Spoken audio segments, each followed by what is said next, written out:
Zenman Keith Roberts, welcome to the EO360 podcast. Thanks for joining me, man. Oh, it's an honor. Thanks for having me, Dave. Yeah, Keith, we've known each other for several years. We met through EO. We met at one of the global leadership conferences, and just immediately hit it off. You have this nickname, the Zen Man. I didn't know that at the time. To me, you were just Keith. But what I learned over time is that you've got this perspective of the world that seems to take Eastern philosophy, merges it with more current strategies to help entrepreneurs. I mean, that's essentially what your life is centered around, to help entrepreneurs in their businesses and get more out of their personal lives. That's a very broad description of what Zen Man is, but it kind of describes what Zen Man is, doesn't it? Yeah, that's a very good description. The only thing I would add to it is you don't have to be an entrepreneur, although it tends to be, the core focus of mine. But I've helped, people that are librarians just get healthier and happier in their life too through some of the tools and the Eastern wisdom. But my focus and my passion is absolutely entrepreneurs, and so that's almost everybody I touch. So if you're looking at you're looking in the mirror at Zen Man, is your focus on helping people more personally, or is it more professionally? It's I know helping there's a everybody. combination. Yeah, it's helping you reach your full potential. And I mean, one of the things that I've learned, and I know you have with EO, is it's intertwined, right? We're a three-legged stool. So For even if I'm, entrepreneurs, it is for most yeah, entrepreneurs, but a librarian, is it yeah. really intertwined? Well, yeah, it's still work, relationships, and personal, right? So they still have that component, even if Yeah. they're not the one driving the bus, they're on the bus. And for those people, even though we're a little off, subject of entrepreneurs, important for entrepreneurs to know the one choice you get to make in life is who you report to, who's your boss, right? So good people are going to move on, and I found, good people, great people aren't looking for jobs, right? I've had to find them, and I don't want to say poach them away, but give them a offer they couldn't refuse that made them want to join my company through culture, incentives, et cetera. Yeah. Yeah. That's an interesting takeaway. It's funny, we all post these jobs on LinkedIn or in some um, I don't know, job posting service. But you're right. The Good people aren't best looking. people I've found, yeah, did not apply for the job. I found them. So today's topic, what triggered my interest in having you on this podcast was talking about the grind versus Zen, right? You're the Zen man, Yeah. but sometimes, very frequently, I think about what I do and I watch what my son is doing with the Kona brand and his Hawaiian flannel shirts. He's 25 years old. He is in the grind, man. Like it's a one man show grinding away. I remember when I was in my 20s, well, probably early 30s is when I became an entrepreneur. It's just like constant grinding. Yeah. And now I'm 55. I'm in a different stage of life where I have a little more choice of what I'm doing, but I still find myself grinding away as opposed to having this Zen, whatever that means, philosophy. So that's really what I want to talk about is like how do you get out of the grind and into the Zen? And so maybe let's just start there for a second. What is the Zen? As I hear myself saying this, I don't even really know what I mean. Like, let's define what Zen means. Like, maybe you're probably better at doing that than I am. I mean, I think a Shaolin monk is better than me, and there's a great monk who talks about this. Most people seek happiness and seeking peace, right? Because happiness will come and go. One thing in the Zen belief or Buddhist belief is this concept of impermanence, right? Everything's going to change, no matter how good your business is going. Things are going to shift in one way or another, whether it's a pandemic or global change in the economy, or your industry becomes obsolete because of some new technology or the AI that existed, right?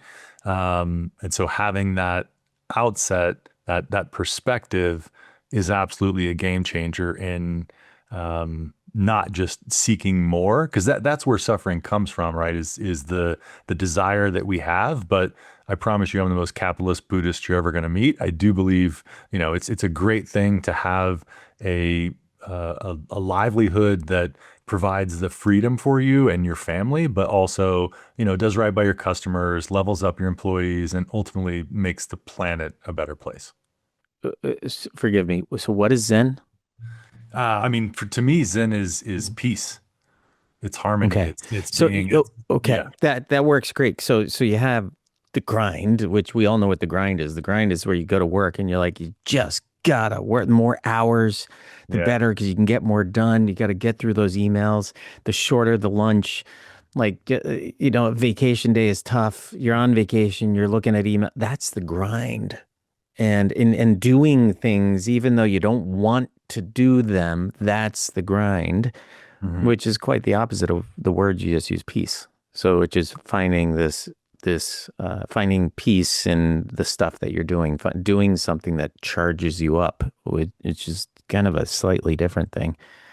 Yeah, and in all fairness, it took me a couple decades to find the place that I'm at now, which is 100% still a work in progress. I talked to you in our pre-interview about the decade plus that I spent unable to laugh because of the stress that my agency had, bearing down on me. And that was not Zen. Even though my company was called Zenman and I was this Buddhist guy, I was suffering, like really, really suffering. And so that releasing that desire and in the agency world, and I've seen it through EO, right? The sexy businesses are the most competitive ones. All the guys and gals that have non-sexy businesses have the least competition and make the most money. The agency world was cutthroat and loved the skills I had, but man, you couldn't pull me back into that world. Right, you thought that was a pre-interview? I thought we were just hanging out. I thought we were just talking, man. Yeah. Um, you said I'm the most. I think you said I'm the most capitalist Buddhist you'll ever meet. You consider yourself Buddhist?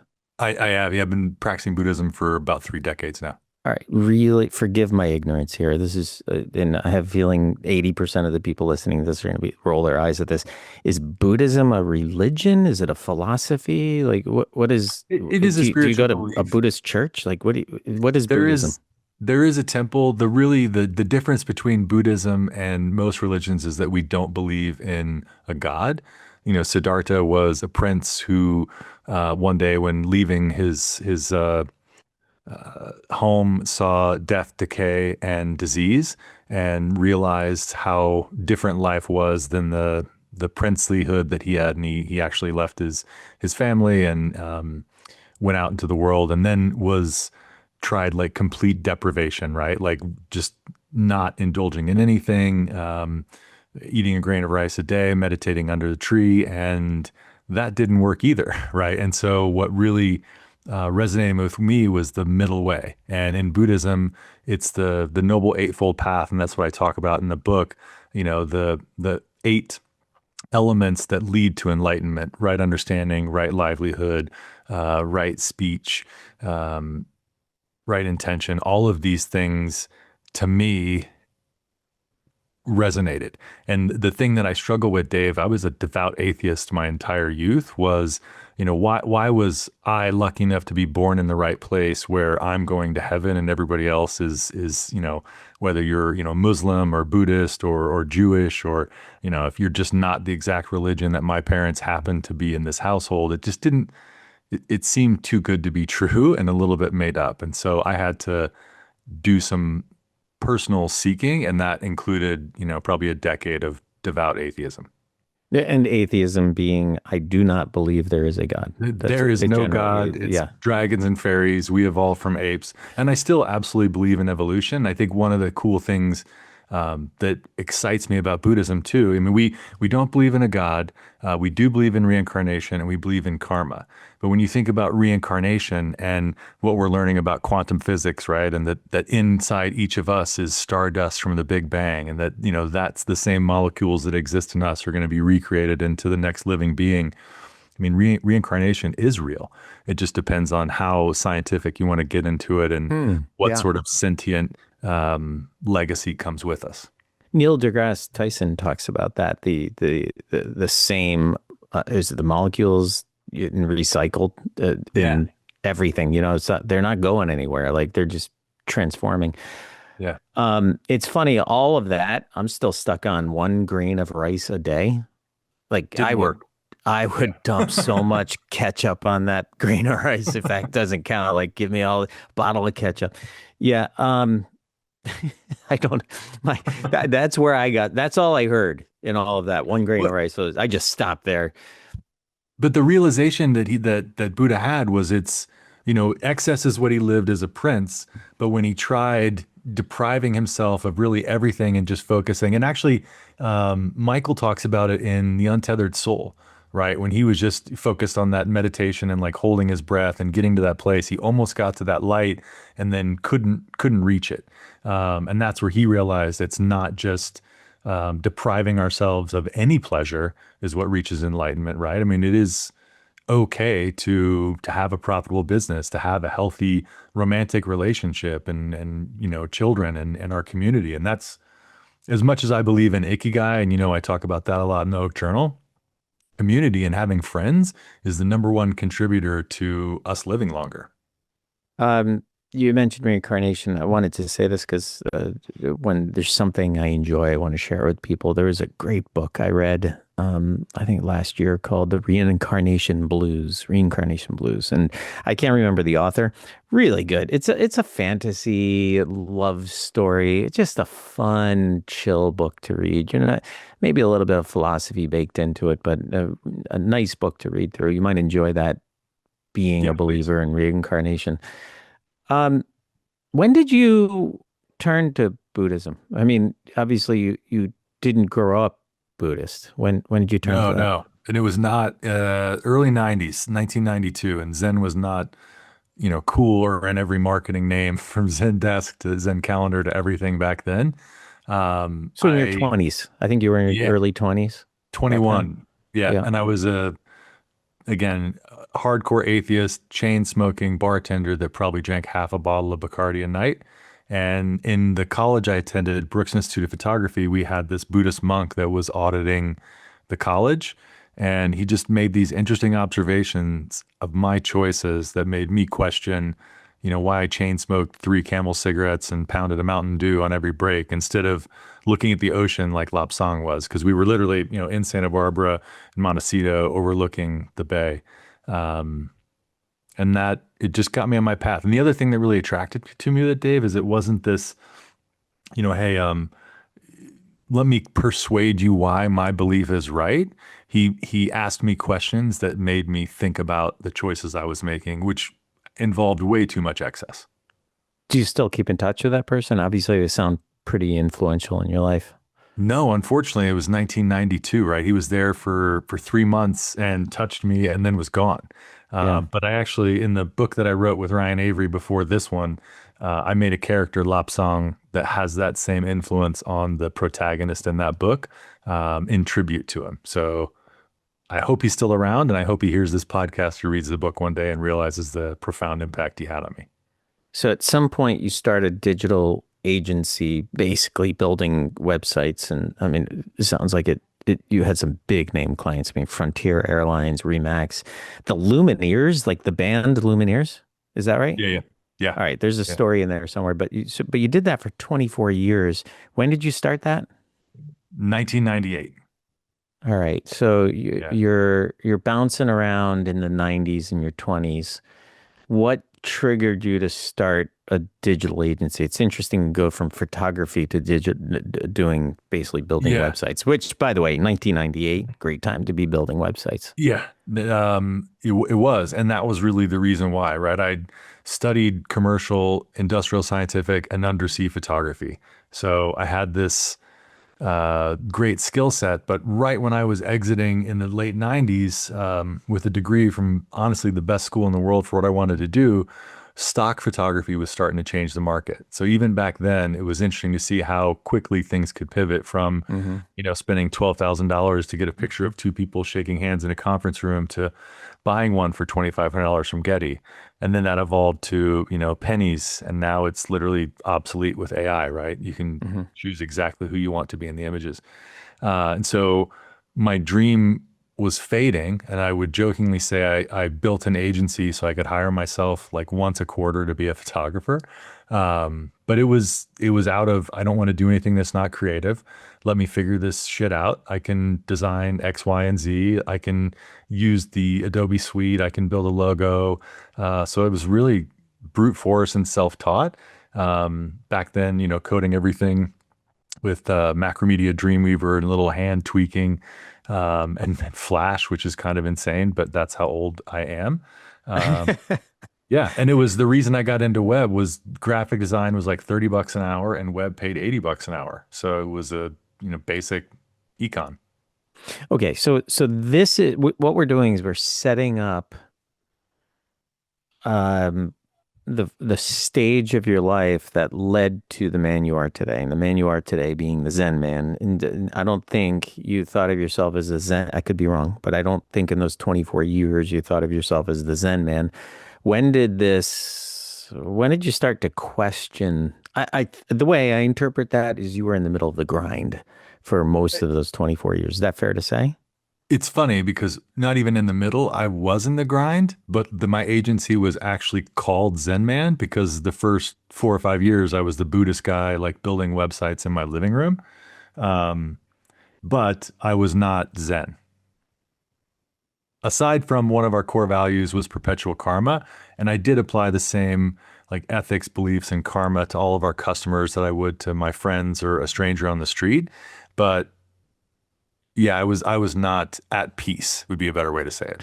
Yeah, that's really interesting. So I mean, you're a Buddhist. You embraced the concept to build a business, but my guess is you didn't have a lot of money, and you're like, I got to make some money. I got to pay the rent. I got bills. You got married at some point. How old were you when you got married? 37. Okay, so this was in the middle of Zen Man that you got married. It was actually in the middle of my biggest financial crisis at Zen Man when I got married, which was a struggle. It was, yeah, right. Expand on that a little for me. What do I mean, tell me about that financial crisis? that was during the like 2008, 2009 sort of just downturn in everything. Hmm. And it was the worst time ever. Creative agencies, I think, are leading indicators of the economy because so frequently that's the first thing that people cut, right? Hmm. Marketing budgets, things that they're doing on the creative side.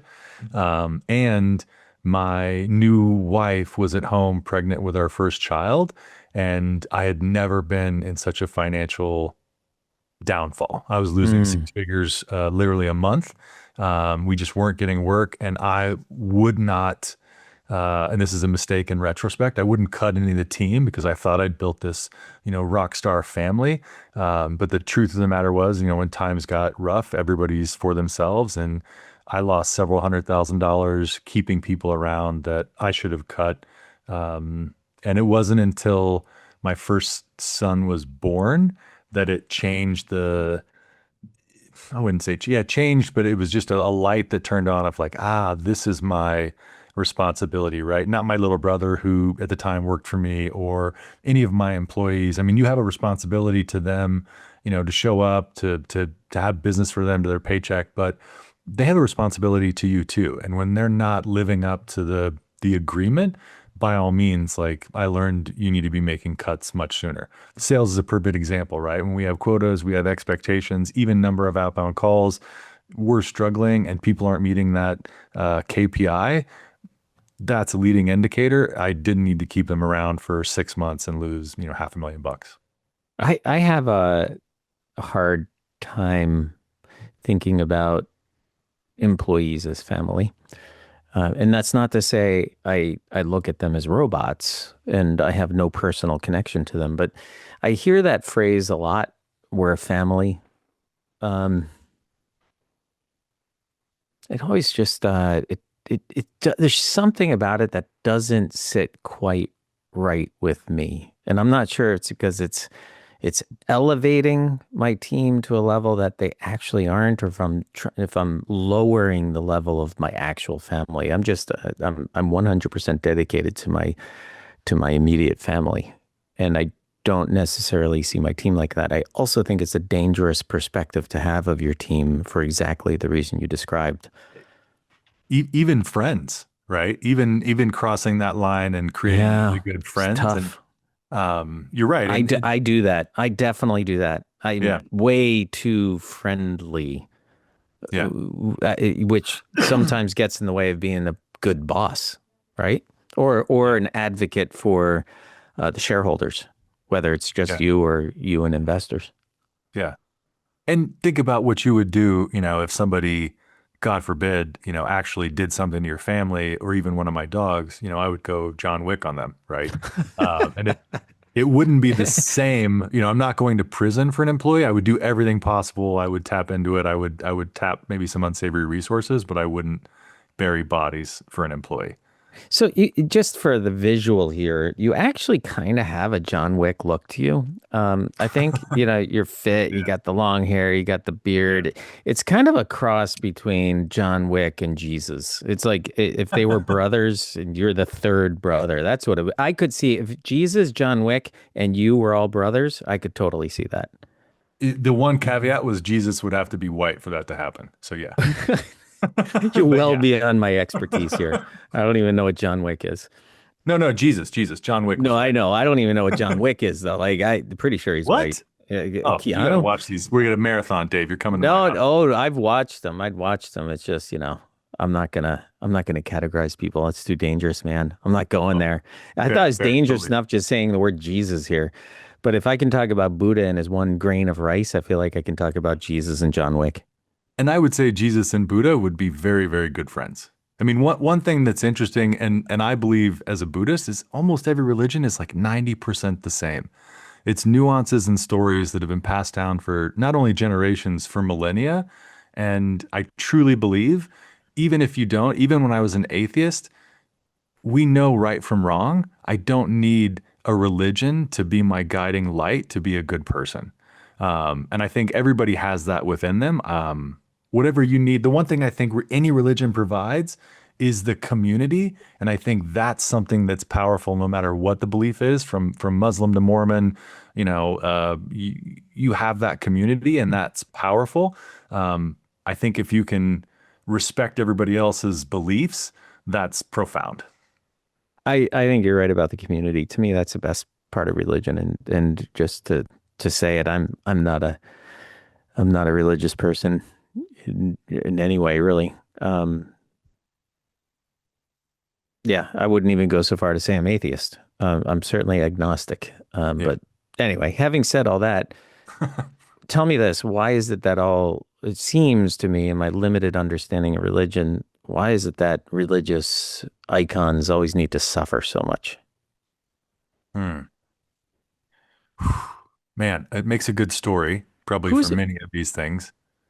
who's the But guy that started the Mormon religion? What was his name? oh, Joseph Smith. Joseph. I don't think he suffered much. He just went in the woods Well, and until found they some shot him. cool. Oh, right. Yeah, but I Yeah. mean, he was imposing his right, like his golden plates on everybody. So um the yeah, he suffered and he handed the baton to I forget the next guy, but yeah. It does seem like it, but I think it's probably when you have a profound impact, when you're changing the world, you're going to have struggles. Whether it's Gandhi to Jesus to Buddha. Um, yeah, and it's interesting because I think um, Buddha's struggle was not the same as like the conflict and the suffering that Jesus endured.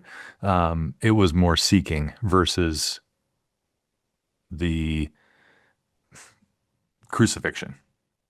All right, let's get back Yeah, to sorry, we like can edit that out. no, no, I find it interesting to me. Like I go down that rabbit hole of talking about religion and God, and then what's beyond the universe sort of stuff. I could go there all day long, but the reason I brought you in Yeah, here is because I want to understand your perspective on the grind versus Zen. I yeah. want to understand how do you, and by the way, some of the things that I didn't touch on in your non-introduction was you wrote this thing called the Oak Journal, which is this, Mhm. well, it's just that. It's an interactive daily journal. It's like a personal compass for Yeah. people. And it's a way to stay in this pattern. When did you write that? Were you still running Zenman when you did that? Yes, it was year one of the EMP program, and just listening to, Warren Rustan and some of those speakers, I had this epiphany. I was trading my time for money, and that was sort of the beginning of the change in my life. That was beginning of finding peace. EMP is a EO program called the Entrepreneurial Masters Program. Is that right? Yeah, in your So backyard. it's kind of like, yeah, in Boston, MIT, I think, or Harvard, one of those. MIT, it's at the Endicott House, which is an incredible venue.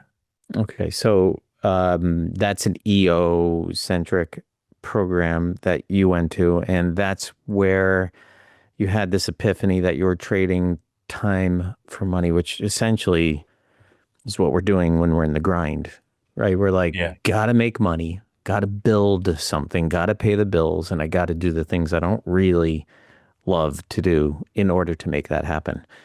Yeah, at some point, you wrote a book called The Eternal Flame, which is a fiction, a novel. Yep. And then you most recently, I think just within the past few months, I don't know, when did the Zen of Business come out? There it is. March of last year. Yeah. March of 2025. Okay. So March of 2025, the Zen of Business comes out. All right. So there's a little bit of the background, some of the books you've done. Talk to me about the grind, maybe just share from your perspective.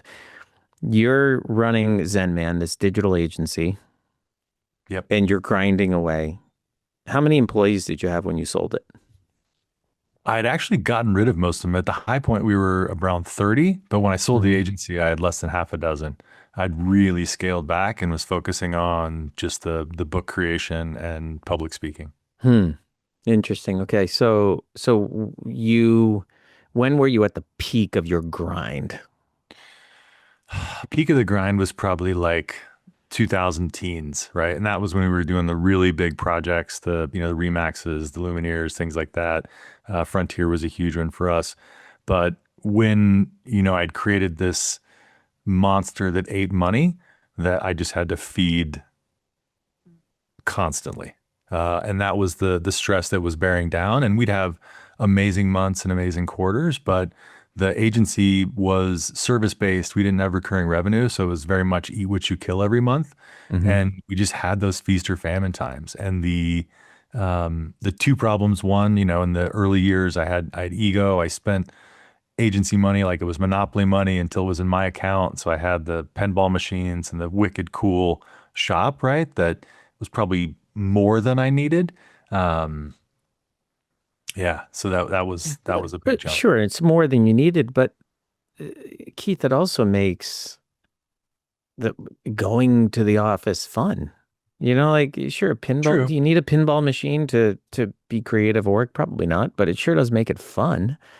Um, It I it mean, to does. me, that chisels away at the grind. That turns the grind into at least it gives you a little bit of turns the grind a little more fun, doesn't it? Having an office that you want to go to Hmm. 100% can make it less of a grind. Also, the thing that I found is it could be a fake culture, right? Having a pinball machine is not culture. That's not living your core values. But a lot Uh-huh. of startups or creative shops I would see do that with what they have in their office.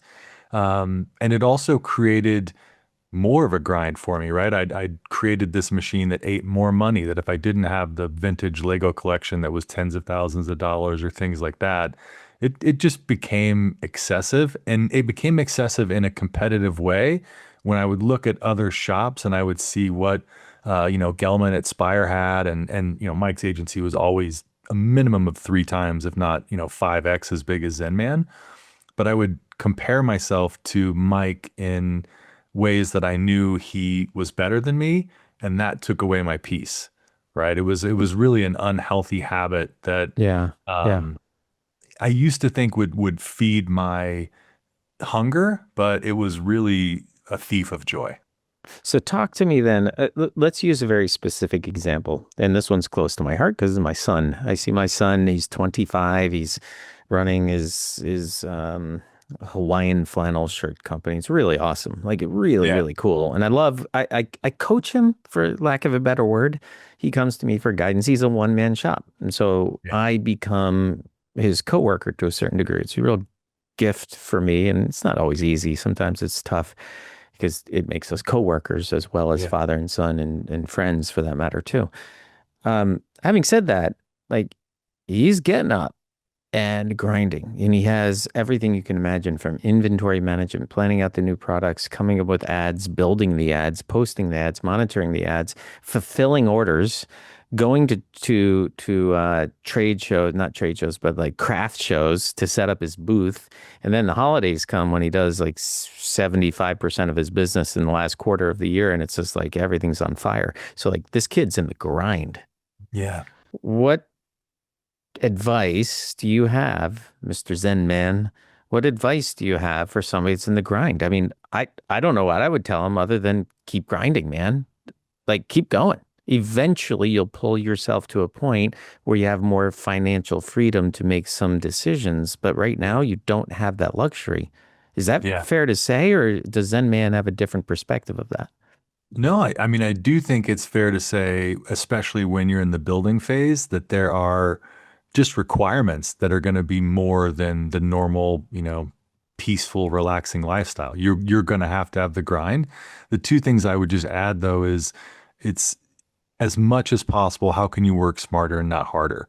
Whether that's simple like, time blocking or turning off Using all your AI for devices. Yeah. generation. Yeah. Yeah, and getting an agentic thing, like anything that you could do to work smarter, not harder, which can also be a rabbit hole, Dave, of, spending a week looking at things that are going to make your life easier. And now Yeah. you've just lost a week. Yep. He Um, does that. for Understandably. Yep. him, yep, I would do a Kanban and just have a very simple, agile, here's my backlog, here's what needs to happen. Only one or two things are in progress at any time, and then what's done. Obviously, and I know for your son, he checks the second box, which is it has to be something that you love and that actually drives you, right? So I know he does get joy out of it. It aligns with his, walk slower, smile more philosophy in your family. So those things do bring him joy. There was a point in the agency where it was commercial art. So, selling more seats for Frontier Airlines and that didn't fill my bucket. And so I still had to do creative work, photography, outlets that did recharge my soul because when I was in the grind, it was literally wearing down my battery, burning the candle at both ends, my energy and also Yeah. my creativity. To Um, everyone, it does. Yeah. yeah. So, I think about that Abe Lincoln saying, if you give me 8 hours to chop down a tree, I'd spend 6 hours sharpening my axe. What's he doing on a weekly basis, whether it's, Warren's 10-10-10 or, a two What hour, is Warren's 10-10-10? Warren What Rustand. is it, Warren Rustand? Yeah, yeah, Yeah. legend, amazing, amazing mentor. He taught me the 10-10-10, which is in the Oak Journal and completely attributed to Warren because it's his thing. 10 minutes of meditation, followed by 10 minutes of reading, and then 10 minutes of journaling to start every day. It's a great way to get your focus, align your intentions, get your cortisol down, your serotonin, your oxytocin, your creativity up. And then that 10 minutes of journaling aligns your intention and it also unblocks a lot of ego so we can really do creative work. If you haven't read The Artist's Way and you're listening to this, that's what I'm referring to. Amazing book on the power of just starting your day with 10 minutes or 2 pages of free flow of consciousness journaling. The artist way. Yes, sir. Yeah. So if I'm hearing you correctly, you're saying, yeah, there is a period of building. And I'm thinking from the perspective of an entrepreneur, there's a period, but this is probably true with anyone, whether you get a entry level position somewhere or whatever. I mean, there's a period of building where you've got to grind and you're going to trade some sense of fulfillment for the grind sometimes. Like that's a given. There's unusual circumstances when somebody does not need to grind. Is that fair to say? Fair to say, but when you're in the grind, something a perspective I wish I would have had in the beginning is what's worth the trade, right? Like I mentioned, I went 10 years without laughing and just was really miserable. Jesus, And that and sounds awful. Yeah, it was I mean, even when the fucking grind, miserable. I'm laughing. It's like Yeah. it's which I So guess is, yeah, there's the trade-off, I guess. I had traded too much, right? What I had sacrificed, and um, oh, who I saw somebody speak at South by Southwest once, and they might have been Warren Buffett. They asked him what was the, what's the secret to work-life balance, and his response was, there is no secret. There are sacrifices and there are consequences. Hmm. And I've got a good buddy, EO Halifax, Ron Lovett, that he has this amazing perspective that he won't make any sacrifices that impact his family, right? That's number one. He's got three kids. If a deal, even if it's going to make him, millions and millions of dollars, is going to take him away from his number one priority, it's an F no. And I think that, but he's also built that perspective, right? He built and sold the Canada's largest private security company, and so he had that grind, like you mentioned. And so yeah, it's interesting because how do we not lose ourselves in the grind, and then also how do we not sacrifice the best part of our life? Because today's a gift and tomorrow's not guaranteed, and so it's easy to grind your whole life away. And I think one of our problems as entrepreneurs is we move the goalposts, right? We grind until we get somewhere, and then we were like, oh, what if I get to here? And well, now I can do X. And I know you're at your, multiple exits, right? You've got multiple businesses, you've had an exit, you'll have others in your future. I'm sure you'll rebuild another business after that. At what point are we just good? And also, at what point are we fulfilled by doing the work, right? And I don't want to retire. I love what I do. I have two thoughts converging right now. One is isn't it kind of funny how rich people tend to be into purpose and fulfillment and happiness, and if you're not rich, you tend to be into making money. I mean, that's Like, Maslow's hierarchy. That's Maslow's hierarchy of needs, right? If you don't have yeah. your basic needs met, you can't focus on personal enlightenment and awareness. You have to eat. You have to have shelter. And so, yeah, that's It is like to, I mean, when you think about it like that, it's just super arrogant to be, arrogant may not be the right word, but like elitist to be out here talking about, oh, how do we find greater fulfillment and happiness in life when you have people out there that are just trying to pay the rent. are you familiar with that concept of the three mountains? Have you read that book? Tell me more. It sounds familiar, but I can't place it. Yeah. No. At a high level, most of us are climbing our first mountain, which is just, fulfillment, right? Financial goals, sell my business, New York Times bestseller. The second mountain that we climb helps others. But the third mountain that you can climb that most people never see in their lifetime leaves the world a better place. And you don't have to Huh. get to the top of either of the first two if you see that third one. But most people are just so focused on that first peak, they don't even see what's beyond it. Yeah. Yeah. Yeah. That's pretty relevant to this topic, right? The other thought I had, which is a relatively new thought for me. I did this exercise. I think we have some mutual friends. We were talking about a gentleman named Danny recently, but along with Danny and a group I belonged to, um, we were focusing on our 1 year vision, our I forget, it was 3 years or 5 year, like kind of a midterm vision, 10 year vision. Yeah. And in the 10 years, I was like, damn, 10 years, like that's a lifetime away. But then our moderator, for lack of a better word, the person that was running this exercise said, okay, now I want to go 25 years out. I'm thinking, oh my God, like that kind of blew my mind trying to visualize 25 years out. Yeah. I mean, I've actually done the exercise where you visualize your deathbed, like, but you don't really think about that in terms of X number of years out. That's more of a, what do I want to feel looking back at my life? But when you look at 25 years, so I will be 80 in 25 years. And what struck me was it took me about 25 years to build and sell a couple businesses, right? That took me a couple years to do that. And I got another 25. So when I have in my head this concept of maybe throttling it back and I don't know, just throttling it back, like now I'm questioning that and thinking, geez, I'm like halfway through my career right now.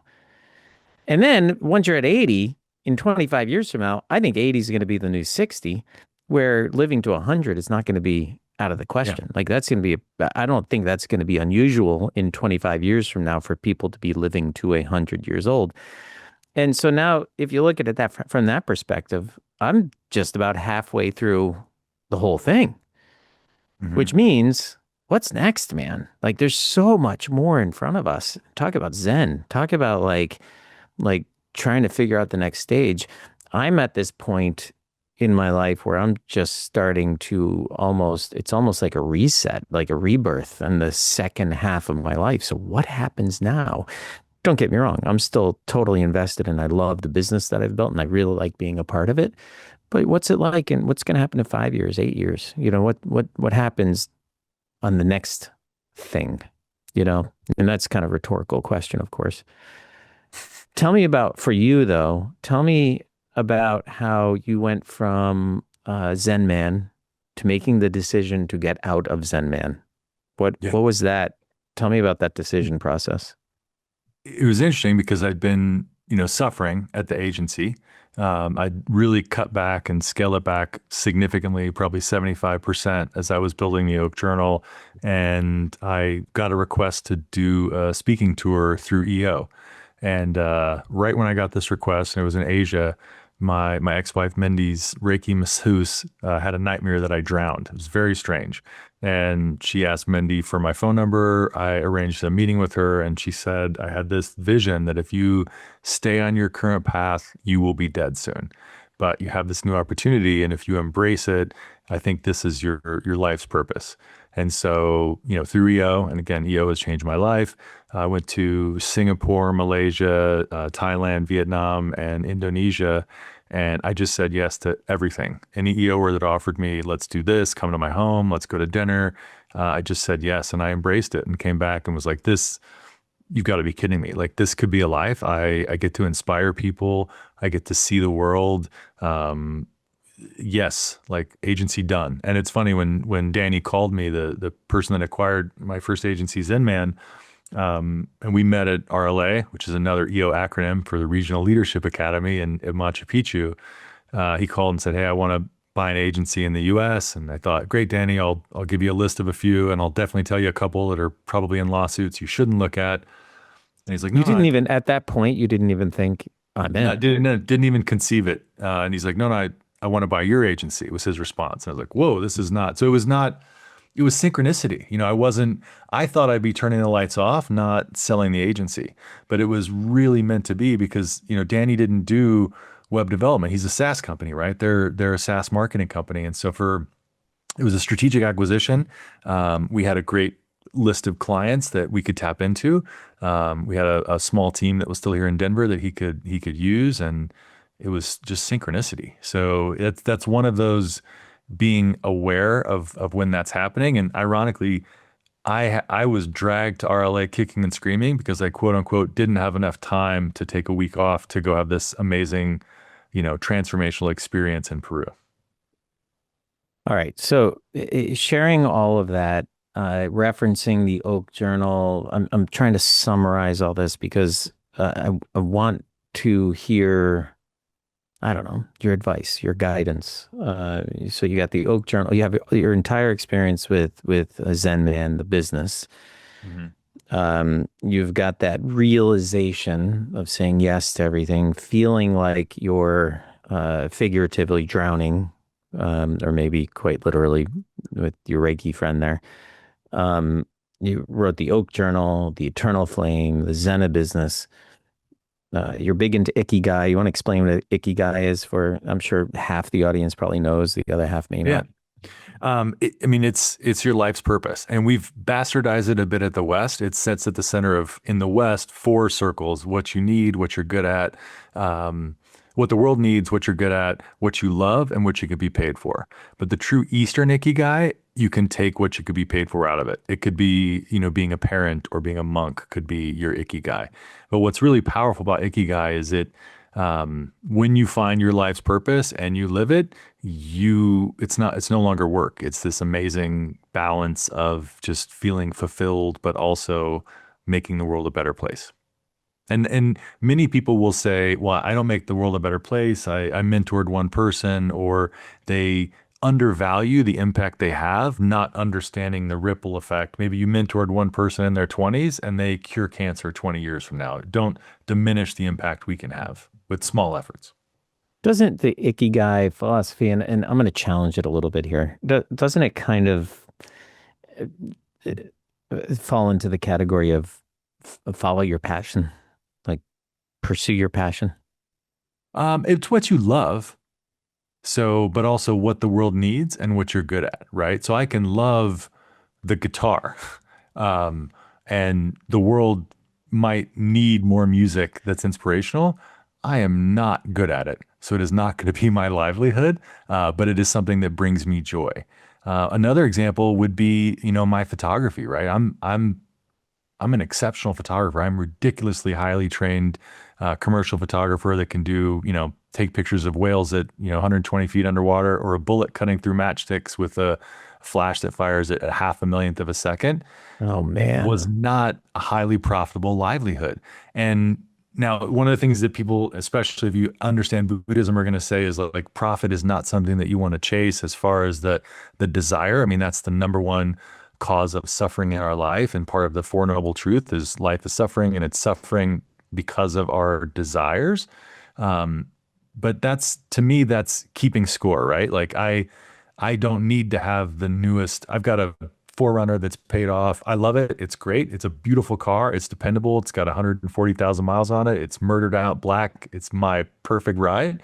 But I don't compare myself to, my friend that has the new M class, or my forum mate that just got the new Lamborghini. Like, great. And I love it and I'll go with you, but I'm not depriving myself of joy. I'm actually appreciative of the dependable car that I have. And I live in a beautiful house, and I have built a life that gives me freedom and my family the ability to have the life that we want to live. But I'm not trading happiness for the pursuit of a number anymore.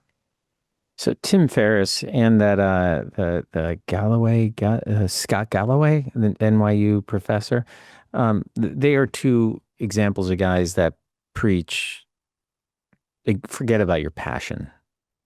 Pursue something that will make you money, and from there, oftentimes you can create a passion. Like, for example, I work with a lot of associations in our business, and there's an association for everything. I'm just looking at the list right now. American Association of State Colleges and Universities, National Association of Accountable Care Organizations, uh, surety bond producers, public health institutions, retirement association, design and installation. I mean, so you can see there's a lot of categories of businesses, industries, careers that I guarantee there's no 15-year-old kid out there that's going to say that's what they love. I mean, when you use the example of like guitar, sure, you're going to find a billion 15-year-old kids that say, I love basketball, I love guitars, I love surfing. That I'm a firm believer that if we push everybody to pursue their passion, they're going to go down that path. I want to see people pursue something that will make them money and something they can be good at, because I believe that will lead to passion. I'm curious if you think the Ikigai helps promote that. I mean, the one thing I would say is I wouldn't want to do something that didn't bring me joy. Right. Yeah. So if you were, um, but again, when you're 15, right? Like I worked at Jack in the Box, right? That did not It bring does me did joy, not bring you right? joy. There's No. a Got you there's a $7 an growing, hour. That yeah. that No, I was 335 an hour, bro. I'm way older than oh seven my bucks an hour. God. Yeah, that was misery. You But fill your tank with gas and that brought you joy. yeah, there's the building stage, and there's this Eastern belief that our first quarter of our life is growing, the next quarter is learning, the third quarter, the one that you and I are right now, is really when we're building or doing, and then our last quarter of our life is when we're teaching, right? So we do need to grow and learn, and that's part of and a lot of the grind. But I All feel right. like now we've gotten to the point we can work smarter, not harder, and do more with less. So you just said we're in the building and doing stage, right? You and me? Okay. Yep. For those of us, because I believe a lot of the listeners here are probably falling, that's a big stage, the building and doing, right? Like Yeah. that's beyond, now you're kind of past the grind. I think I would argue most of us, maybe not, but I think a lot of us, I don't know. I don't want to try to categorize it. You and I are past the grind and we're in the building and doing. Um, what strategies or techniques, and maybe talk about the Oak Journal, talk about, I know you're a keynote speaker, you travel around preaching a lot of the stuff that we've talked about.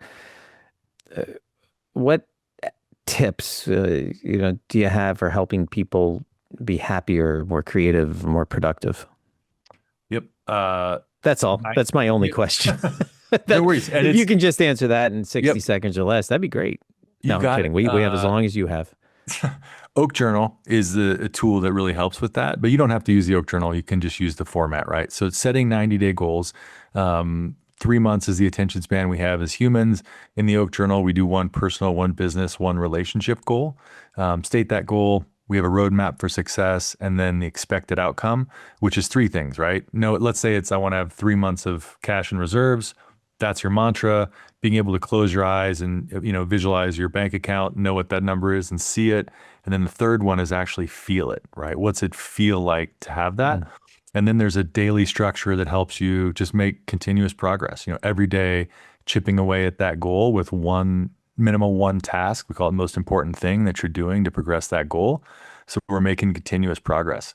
If you do that structure, it's ridiculous what anybody listening to this podcast can accomplish in 90 days, right? I mean, written a book in 90 days. I did stand-up comedy from like not having anything and performing in Caroline's for 15 minutes my first time on stage. Like anybody can accomplish anything with clarity of vision and discipline.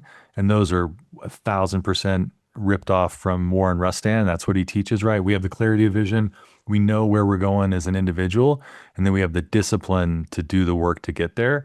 And discipline is part of the grind, right? The difference between what we've been talking about and like the book, The Secret, you can't just, manifest something by wishing real hard upon a star, right? That's trying to win the lottery. But having that goal and then making progress towards that goal, putting in the effort to reach there, that's how we get the results. The harder we work, the more luck we're going to have. So if you were to recommend, and I don't see this as self promotion, but basically you're saying like the one thing, if you want to help people get to the happier place, the journal, that's the way to go. The Oak Journal. And it doesn't, and again, one thing I love about EO is no solicitation. You can use any piece of paper and use this tool down. And if you're an EOer, I'll send you a PDF of the journal. You can email me. You could find my name in the directory or just Zenman. Keith, this podcast doesn't count. People can buy the journal. It's a good journal. I have it. Yeah. I have the journal. And I'm happy to also, it's writing it down as the power. Enough people buy it. I love you and I appreciate that, Dave. But it's sort of like meditation. If everybody just used it, even if you didn't have the tool in front of you, it's packaged well. That's great. Get it if you want it. But just write your goals down. Writing something down doubles the probability of it coming to fruition. And then make progress every day. I'll leave you with this, and that's the story of Raoul Donaldson and the expedition for the South Pole. Two expeditions set out at the same time. Robert Falcon Scott, who was a very well-known explorer, led a British expedition. But when conditions were bad, they would wait out the storm a couple times, whereas the Norwegians had this mantra of the 20-mile march. They actually got to the North Pole the exact day that they had predicted it. And even though the British did reach the South Pole, it's pretty tragic. They perished on the return. Everybody did not survive. And for you and I and everybody listening to this podcast, the stakes are the same. Today is a gift. Tomorrow is not guaranteed. What are you going to do today to just progress your life a little bit better? Not comparing yourself to anybody else, just comparing yourself to you yesterday. So Keith Roberts, I'm assuming it's Keith Roberts the third. It is, Keith yeah. Roberts, the letter III.com is where you can learn more about Keith. Keith, where can we find some of your photos? Like, where can I see some of your photography? I'll share it with you. My Instagram used to be photography, but I started doing it to promote the books and the journal. So now it's me reading a bunch of quotes that are inspirational. But if you scroll back more than a year, you'll see a bunch of my photos. And Dave, I'll email you some cool stuff from like the running of the bulls or Death Valley and some cool things. Your Instagram, is that the Oak Journal method? Is that the No, Instagram or different? Zenman 42 is my personal. Zenman, there it is. I see that one. Zenman 42. Keith, best way for people to reach you? Message me on Instagram or email me at keith@zenman.com. All right, man. Thank you for joining me. Really appreciate your time. Thanks, Dave. Great seeing you, brother.